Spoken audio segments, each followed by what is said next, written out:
Isaías 61, verso de número 8, diz assim: porque eu, o Senhor, amo o juízo, odeio o que foi roubado, oferecido em holocausto. Portanto, firmarei em verdade a sua obra e farei uma aliança eterna com eles. Amém? Podem sentar.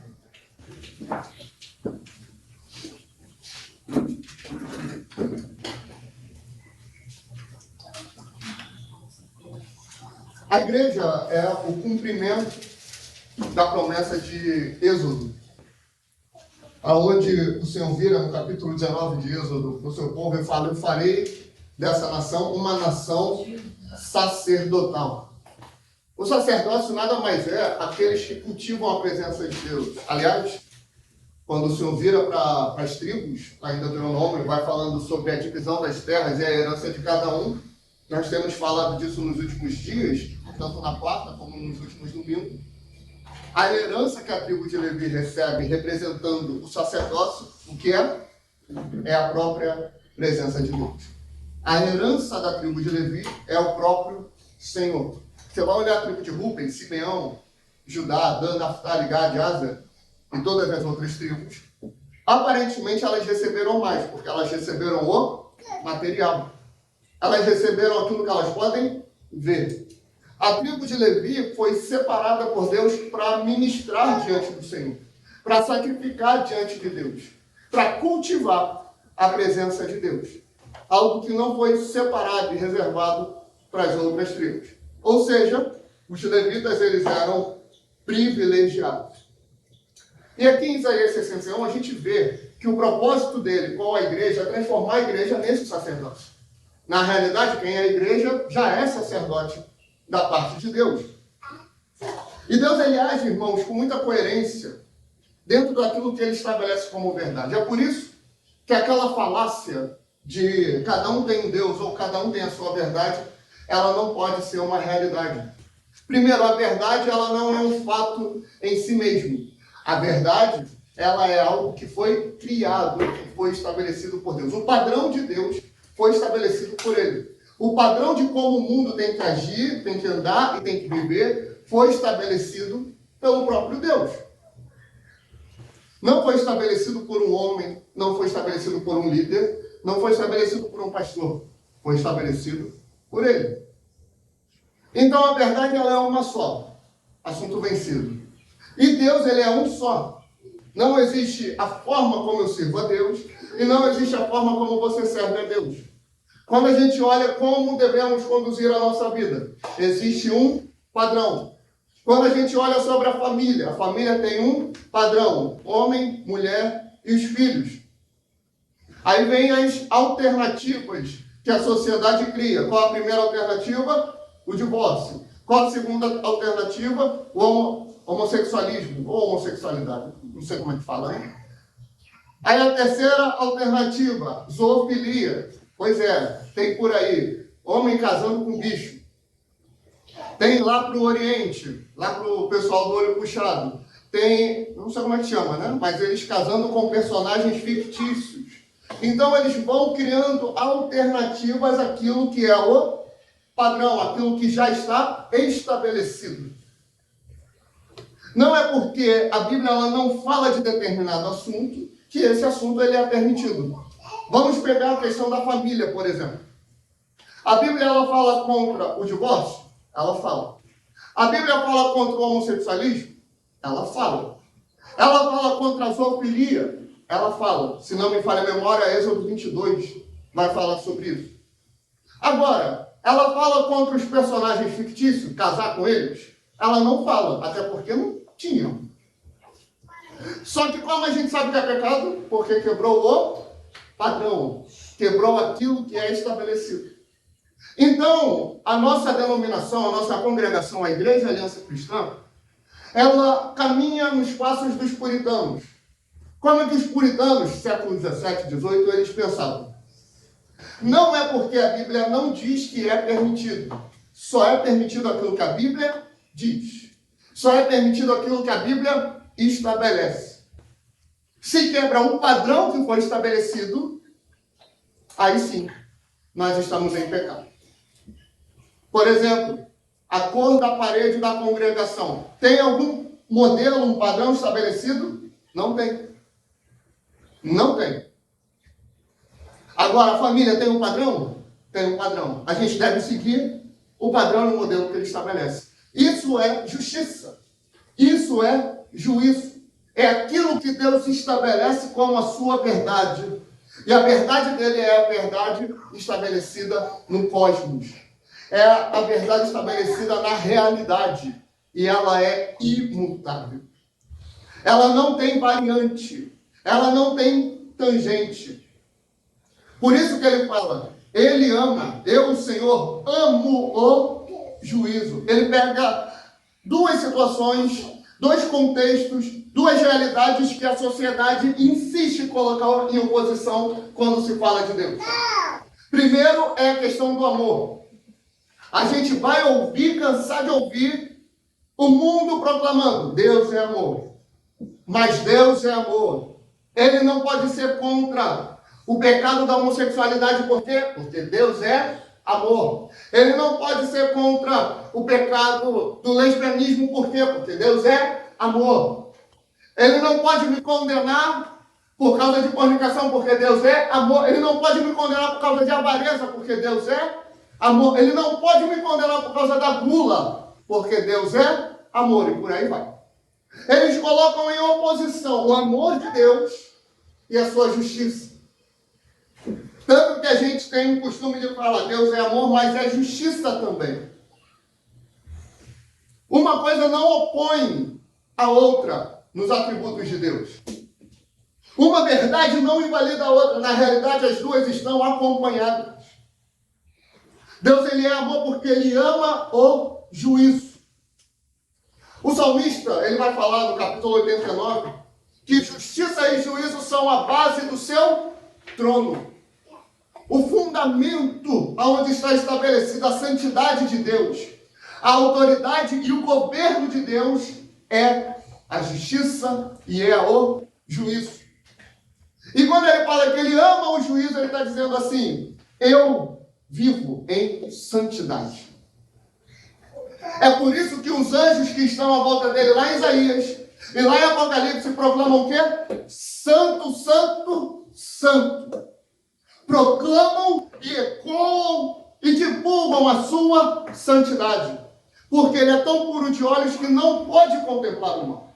Ele não tem contato, ele não tem conexão, ele não tem comunicação com o mal. E o mal no sentido de pecado, no sentido de iniquidade. Por isso que ele ama o juízo. Por isso que ele ama a justiça. Por isso que justiça e juízo são a base do seu trono. É por isso. Misericórdia e verdade vão adiante dos seus olhos. Um atributo não é oposição ao outro. Na realidade, eles andam juntos. Deus, ele anda em justiça, ele anda em amor. E esse amor, ele também é dedicado à justiça, ao juízo. Ele ama o juízo, porque o fundamento é a santidade. E o que motiva ele a amar o juízo? O que motiva Deus a amar a justiça? O ódio. Deus odeia. Nossa. Aí falou heresia, não? Porque eu, Senhor, amo o juízo, odeio o que foi roubado ou oferecido em holocausto. Deus, ele tem ódio do pecado. Deus, ele odeia a iniquidade. Por isso que ele criou o inferno. Ele não criou o inferno para falar, diabo, vem cá. Satanás, Satã, vem cá. Tu está me entendendo aqui? Fazer o seguinte, fazer um puxadinho para tu aqui. Sabe aquele filho meio complicado? Que não sai de casa, olha lá. Sabe? Não, então assim, para tu perturbar aqui dentro, vamos fazer um puxadinho aqui fora para tu?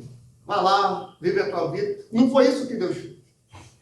Ele criou o inferno, como Jesus fala, para o diabo e seus anjos. E todos aqueles que o seguem. E o que é seguir ao diabo? É proclamar. Por exemplo, o que, é que a gente faz em relação a Jesus? Conforme está em Romanos. Aquele que confessar com a boca e crer com o coração. Então a gente fala, somos cristãos. Somos seguidores de Jesus. Esse é um lado da moeda. Qual é o outro lado? É quem proclama que segue o diabo também. Porque tem os loucos que proclamam isso. Mas só o fato de não seguir Jesus, automaticamente você já está seguindo o diabo. Então, todos aqueles que não seguem a Jesus, todos aqueles que não têm a vida entregue a Jesus, todos aqueles que não foram lavados e remidos pelo sangue do Cordeiro de Deus, esses seguem a Satanás. Para esses o inferno foi separado. Para esses o lago de fogo está ali. Não dá para a gente chegar lá igual alguns falam quando a gente evangeliza, não. Eu vou estar lá no inferno tomando uma gelada com o diabo. Não vai, porque você vai estar sofrendo e pasme. O diabo também. Satanás também. Porque lá é o lugar de castigo, de condenação e de sofrimento. Isso é o que motiva a Deus. Esse amor dele é alimentado pela ira que ele tem contra a iniquidade. Pela ira que ele tem contra o pecado. Só que aqui não é contra qualquer tipo de pecado. Embora seja qualquer tipo de pecado que Deus odeia. Mas Isaías, profetizando, ele está fazendo questão de frisar. O que ele odeia, o que Deus odeia é a iniquidade daquele que rouba do holocausto. Daquele que rouba do sacrifício. Você lembra quando falamos, algumas semanas atrás, alguns cultos atrás, sobre Eli e sua família? O que acontecia com Eli e seus filhos? Eles recebiam o sacrifício, isso está em Levítico. Recebe o sacrifício. Quando está fazendo a preparação, quando mata o cordeiro, separa o sangue, toda aquela coisa, eles pegavam um grande garfo, fincavam na carne. O que vinha era o pagamento deles, para a sobrevivência e para a vida deles. Não era para escolher, era para ir aleatoriamente. Eles faziam isso? Não. Eles escolhiam o melhor pedaço da carne e tiravam. Qual a ordem? Aleatoriamente. O que eles faziam? Escolhiam a melhor parte. O que Deus está sendo contra aqui e mostrando a sua ira? É só contra a aleatoriedade? Não. É aquele que pega o aleatório e pega um pouco mais também. É aquele que está mudando a forma como Deus estabelece o holocausto, o sacrifício, que aqui para a nossa realidade significa ou simboliza o quê? O culto.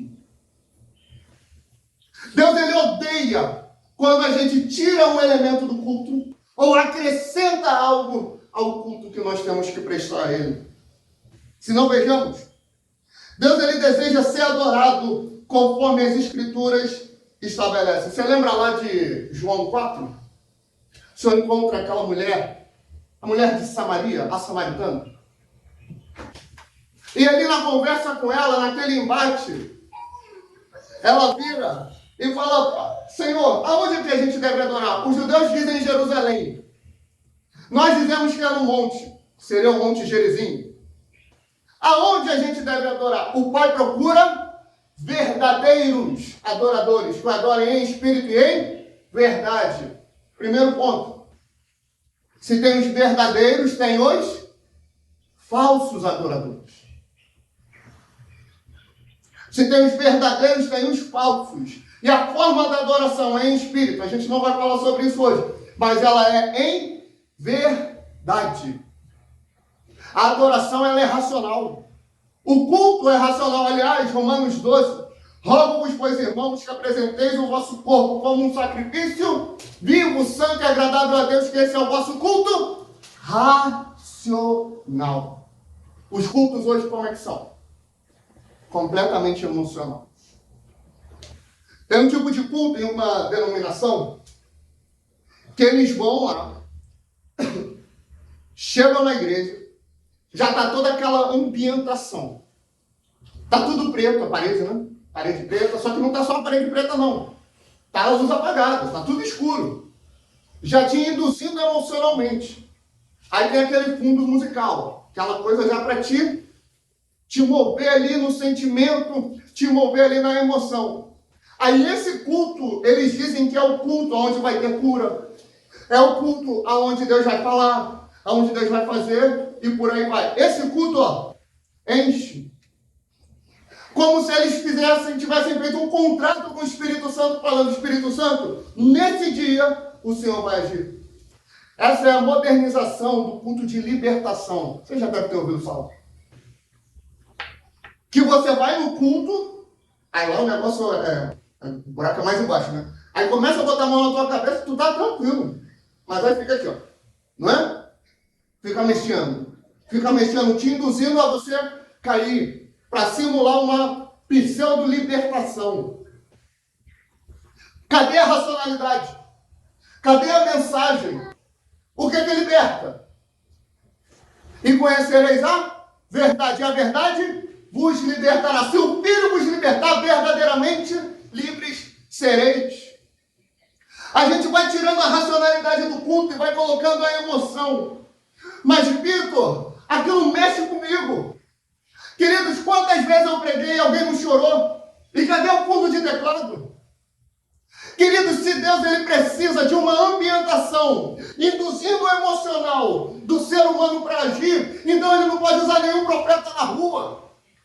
Ele não pode levantar ninguém para chegar para você no meio da rua falando assim, você está com tal enfermidade, Deus nesse momento está te curando. A gente está limitando a ação do Espírito Santo, a forma como a gente ambientaliza tudo. Irmão, ambiente por ambiente, Adão não pecaria, e ele estava lá no Éden. Presença de Deus todo dia. Ambiente por ambiente, o Espírito de Deus não estaria com Jesus no deserto. O ambiente que a gente cria não é para Deus se manifestar. A gente não cria ambiente nenhum. A gente não pode induzir ninguém emocionalmente. A gente tem que conduzir dentro da razão das Escrituras Sagradas. Esse é o culto que Deus busca. Esse é o culto que Deus quer. Adorando os verdadeiros adoradores em verdade. Em Levítico 10, de 1 a 3, Moisés ele escreve o seguinte: E os filhos de Arão, Nadab e Abiú, tomaram cada um o seu incensário e puseram neles fogo. E colocaram incenso sobre ele e ofereceram fogo estranho perante o Senhor, o que não lhes ordenara. Então saiu fogo de diante do Senhor e os consumiu, e morreram perante o Senhor. E disse Moisés a Arão: Isto é o que o Senhor falou, dizendo: Serei santificado naqueles que se chegarem a mim, e serei glorificado diante de todo o povo. Porém Arão calou-se. Arão tinha 2 filhos. Arão era o sumo sacerdote. Os filhos de Arão eram sacerdotes. Eles ofereceram um fogo a Deus, fora do padrão que ele estabeleceu em Levítico. Eles deram um jeitinho, motivo, sabe-se lá qual. Eles só mudaram. Nisso que eles mudaram, Deus o matou. Lembra de usar? Existe um padrão, Davi. Presta atenção, Davi. Existe um padrão de como você deve conduzir a minha arca. Existe uma forma de culto que eu quero, diz o Senhor. Que eu estabeleci, então conduz a forma que eu mandei. Eufórico, querendo agilizar o processo, ou um boi não andaria muito mais do que um ser humano? Claro que andaria. Claro que o processo seria muito mais rápido. Ele coloca no boi, a arca tomba e quase cai, o Zá vem e coloca a mão. O que acontece com ele? É morto. O culto a Deus é coisa séria. O culto a Deus não é um momento para a gente socializar. O culto a Deus não é um momento que a gente vem para a gente se sentir bem. O culto a Deus é onde a gente vem para, junto com a igreja, em comunidade, adorar a Ele. Aleluia. Não é para vir viver. Não é para a gente vir ver um ao outro, é para adorar a Deus. Não podemos ferir o princípio do culto a Deus. Não existe acordo. Quem estabelece a obra é Deus. E Ele faz com a verdade das Escrituras Sagradas. Porque eu, Senhor, amo o juízo, odeio o que foi roubado, oferecido em holocausto. Portanto, firmarei em verdade a sua obra. A obra é estabelecida pela verdade do Evangelho. E o final, ele vai falar: e farei uma aliança eterna com eles. A aliança, a nova aliança, a aliança cristã, a aliança eterna, ela é uma só. Na semana passada a gente falou sobre a questão da dupla honra. A gente falou sobre a glória da segunda casa ser maior do que a primeira. Sobre a nova aliança, a aliança cristã, a aliança eterna ser superior ao primeiro pacto, à primeira aliança.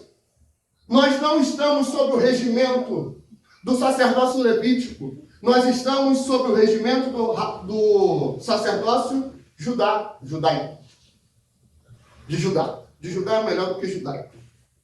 A gente não segue os costumes dos hebreus, nem o costume dos israelitas, nem o costume dos judeus. Nós seguimos aquilo que Jesus estabelece na nova aliança com os seus apóstolos. Nós não estamos aqui para trazer de novo o fundamento da lei. Por quê, irmãos? Porque o fundamento da lei ele foi quebrado. E como Hebreus vai dizer, ele não era suficiente. É por isso que a gente não deve trazer os objetos do templo. A gente não tem que transformar em templo. Inclusive, eu evito, não é que seja errado, mas eu evito chamar a igreja de templo. A igreja, a congregação não é templo. Isso aqui não é sagrado. Isso daqui não é santo.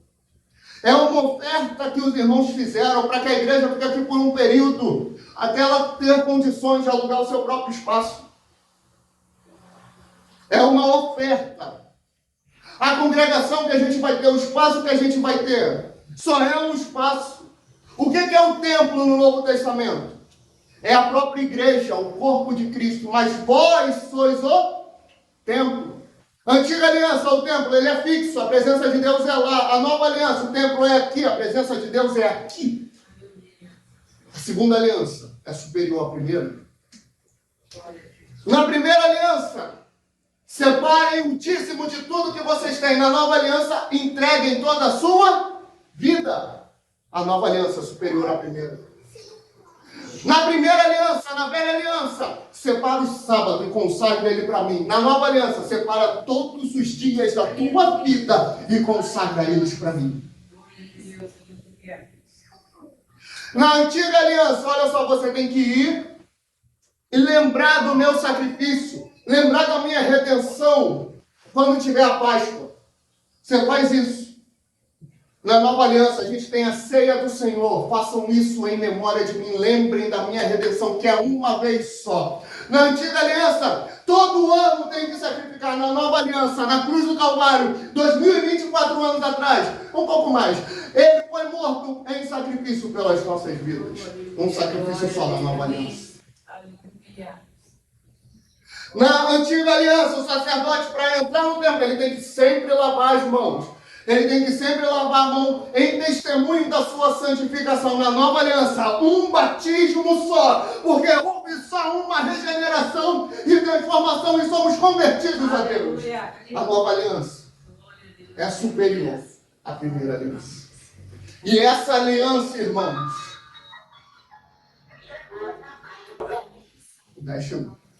a nova aliança é superior à primeira. E ninguém pode roubar isso de nós. Respeite os judeus. Respeite o Israel. Só que se eles não se converterem e entregarem a vida a Jesus, eles estarão condenados também, porque a velha aliança acabou. Nós estamos na nova aliança. Por isso que a carta aos Gálatas foi escrita: olha só, vocês estão querendo voltar aos rudimentos antigos. Jesus já cumpriu todos eles e estabeleceu a nova aliança. A nova aliança, irmãos, não é a graça no sentido de eu posso fazer o que for porque Jesus já me aceitou. A graça é superior à antiga. A nova aliança, na realidade, sempre houve graça, desde o início, mas isso é assunto para outra hora. A nova aliança é superior à antiga. Na antiga aliança, para eu ser considerado um adúltero, eu tinha que habitar com uma mulher, certo?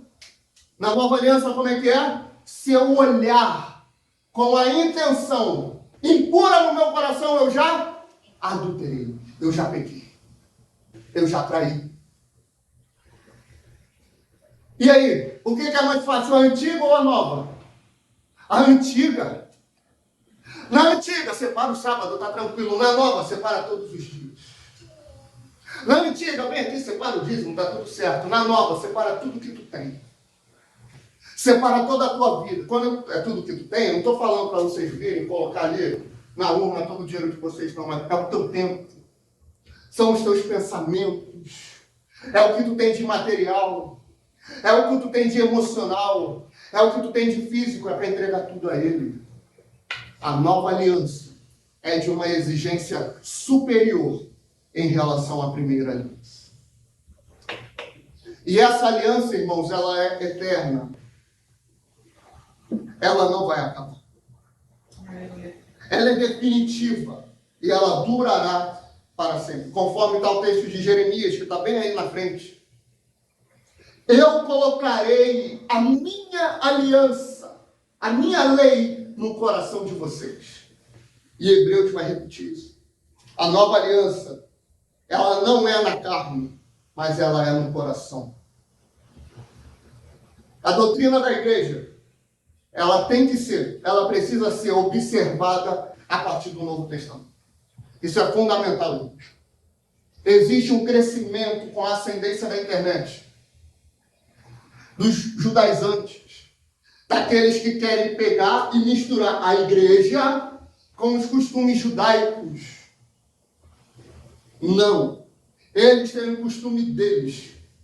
Assim como o Brasil tem o seu. Assim como a Índia tem o seu. Mas o princípio é um só. E ele não pode ser quebrado. O que eu quero dizer com isso? O que tem que ter no culto, irmãos? Louvor, oração e palavra. Alguma coisa aquém disso? Não. Alguma coisa além disso? Também não. O Novo Testamento, ele não usa atos proféticos. Ele não usa movimentações, expressões corporais para cultuar a Deus. Por exemplo, se eu não estiver tocando e estiver aí louvando com os irmãos, levanta a mão. Glória a Deus. Até que ele venha, que chova a justiça. Um negócio doido. Se a minha irmã estiver louvando como ela fica aí, ela fica aqui. Talvez um negócio aqui. Acabou, né? O meu louvor é superior ao dela? O dela é superior ao meu? Mas eu me movimento mais. Ela não. O Novo Testamento, ele não trata de disposição corporal. Ah, mas os tímidos não herdarão o reino dos céus, querido, ignorante, amado, do meu coração. Os tímidos ali é aqueles que não confessaram Jesus. Porque aquele que me confessar diante dos homens, eu confessarei diante do meu Pai. Aquele que não confessar diante dos homens, eu não confessarei diante do meu Pai. Não é pessoa que... Porque se for quem fala muito, eu e a senhora, minha mãe, estaremos no céu amanhã. Mas não é isso. Não é isso. É quem tem covardia, é covarde em confessar Jesus. Então, pela nova aliança, o modelo de culto é isso. O que eu mais escuto dos irmãos quando vêm aqui, o culto é diferente. O culto é muito bom. Mas por que o culto é muito bom? Porque ela faz louvor e canta bem? Não. Porque eu estou tocando? Se for por isso, misericórdia. Porque o Pedro está tocando? Não. Porque eu prego, a minha pregação é simples, irmãos. É abrir o texto, explicar o texto, pronto e acabou. Não tem elaborância. É objetiva. Por quê? Porque o povo está sedento de cultuar a Deus. O culto não é quando alguém vem aqui, aí eu falo, eu quero prender aquele irmão, o que eu vou fazer? Eu vou começar a dar oportunidade. Vou começar a dar cargo. Isso não é um culto racional. O culto racional é, eu olho para Deus e eu louvo e oro a Ele e espero ouvir a sua direção através da mensagem. Não é prender as pessoas aqui através de cargos e de oportunidades. Não é. Não é. O culto a Deus não é substituir pelo teatro, substituir pela dança, falando outro. pela coreografia ou qualquer outro elemento de culto. Ou você já não foi naquele evento de igreja que eles tiraram a pregação e colocaram o teatro? Aí acaba o culto, e a pregação? Não foi o teatro, eles chamam peça. Foi a peça. A fé vem pelo ver, é isso? A fé vem pelo ouvir. E ouvir a palavra de Deus. É por isso que tem um monte de crente hoje, e eu não condeno, eu incentivo. The Chosen. Mas tem um monte de crente substituindo o seu devocional pelo que está vendo na série. Tem um monte de crente que está se deleitando na série, mas não pega uma página da Bíblia para ler. Aí vem alguns pastores e líderes, inclusive alguns que eu admiro, condenando a série, estão olhando para o ator e falando que ele é Jesus. Estão substituindo o ator, não sei o nome dele, por Jesus. Irmão, mas isso não é uma culpa da série, isso é uma culpa do povo. Isso é uma culpa dos seus pastores que não conduz o rebanho corretamente. Nada deve substituir a nossa devoção a Deus. A mensagem não é substituída pela peça. O louvor não é substituído pela coreografia. O culto, ele é falado. Porque a gente vai eliminando a figura do homem e vai centralizando a figura de Deus. Por isso, a nova aliança, ela é superior. Porque Deus, ele anda na sua coerência, amando o juízo e odiando a iniquidade. Deus, ele estabelece a sua verdade, como o culto tem que ser: oração, louvor e mensagem, através da aliança, da nova aliança, da aliança eterna, da aliança cristã, que é uma aliança definitiva. Quando eu falo aliança cristã, não é o nome da nossa instituição, da nossa congregação, é aquilo que Deus estabeleceu. Deus, ele restaura a sua igreja, mas não os deixa a mercê. Como assim? Deus, ele pega o povo que está lá envergonhado porque pecou, que está lá destruído, que está longe, ele traz para perto, ele renova, ele restaura, ele reaviva o povo. No que ele reaviva o povo, irmãos, muitos avivamentos que aconteceram, ou acham que aconteceram, o povo começou a querer seguir a sua vida sozinho. Eu tenho o Espírito Santo, eu isso, aquilo, aquilo outro. Sem viver em igreja. E a gente vai falar sobre igreja semana que vem. Sem viver em comunidade, sem andar unido. Mas cada um foi vivendo a sua vida. Cada um foi tomando as suas próprias decisões. Não. Quando Deus, ele restaura a sua igreja, ele restaura para viver na nova aliança. Quando ele converte alguém, é para esse alguém estar inserido na nova aliança. Então, se tiver qualquer avivamento, onde a nova aliança não seja enfatizada, estabelecida e vivida, não foi um avivamento. Foi qualquer outra coisa, menos avivamento. Você sabe aqueles cultos onde o pessoal fica pulando? Deus, Deus, Deus. Eu não tenho nada contra você extravasar na hora da adoração. Se quiser faz, se não quiser não faz. Isso não é problema meu. Isso não é da minha conta. Só que aí vai lá, extravasa. Faz igual a música. Libera e joga tudo pro ar. E faz isso tudo. Chega, isso no domingo, na segunda-feira, são os mesmos pecados. Na segunda-feira é a mesma falta de arrependimento. Que avivamento é esse que viveu? Porque o culto está induzindo emocionalmente. Irmãos, quando o nosso emocional é tocado, não tem transformação. Mas quando o intelecto é tocado, toda a nossa emoção é mexida. Aí passamos por uma transformação. Por isso que Romanos 12, falei um para vocês, o verso 2. E transformai-vos pela renovação da vossa mente. Não é do vosso coração. É do vosso entendimento e não do vosso sentimento. Vivendo da forma como sente que deveria viver. Existe uma instrução clara de como Deus deve ser adorado e como devemos nos organizar como igreja. Toda fonte de doutrina para a igreja está no Novo Testamento, onde o pacto da aliança eterna, aliança cristã ou nova aliança, acontece. Na nova aliança, Deus quer você por inteiro, não apenas 10%. Não quer apenas o seu sábado, mas Ele quer você diariamente. Ele quer que você testemunhe não apenas para dentro, mas para fora.